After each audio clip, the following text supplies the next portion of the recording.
ክርስቲያኖች ሲጋቡ ቀለበት ያደርጋሉ። ቀለበቱ ፍርቅ የሌለው ነው፣ ጉጠትም የሌለው ወይም ደግሞ ፈርጥ ነው የሚባለው አይደለም።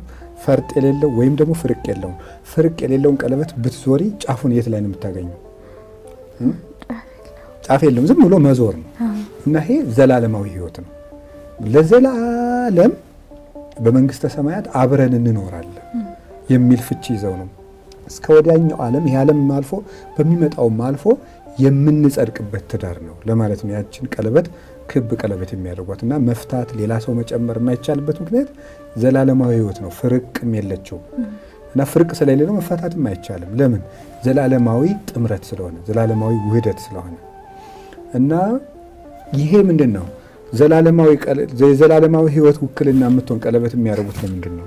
ክርስቶስ ትንሣኤን ስለመሰከረ ነው። ክርስቶስ ትንሣኤን ስለመሰረተልን እና ጋብቻው የትንሣኤ ነው። ስጋዊ ፈቃድን ለመፈጸም በኑሮ ለመረዳዳት ወይም ደግሞ ገንዘብ ለማጠራቀም ወይም ኑሮ ስለቸገረው አይደለም ሰው የሚያገባው።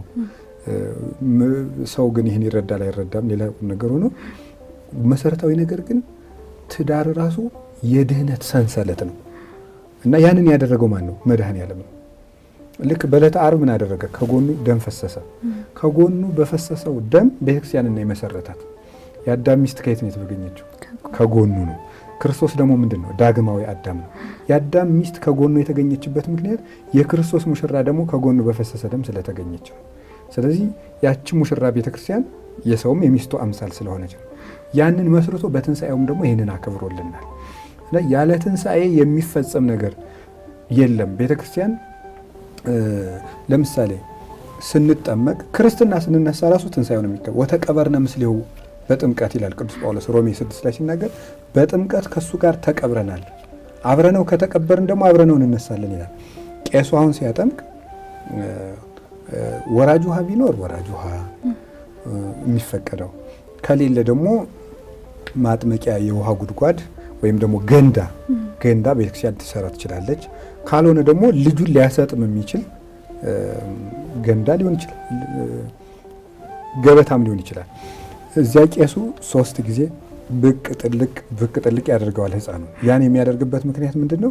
ወደ ታች ሲያሰጥመው መቀበሩን ጌታ፣ ሲያወጣው ደግሞ መነሳቱን የሚያመለክት ነው። እና ስንጠመቅ ክርስትና ስንነሳ ራሱ ትንሣኤያችን እየመሰከርን ነው።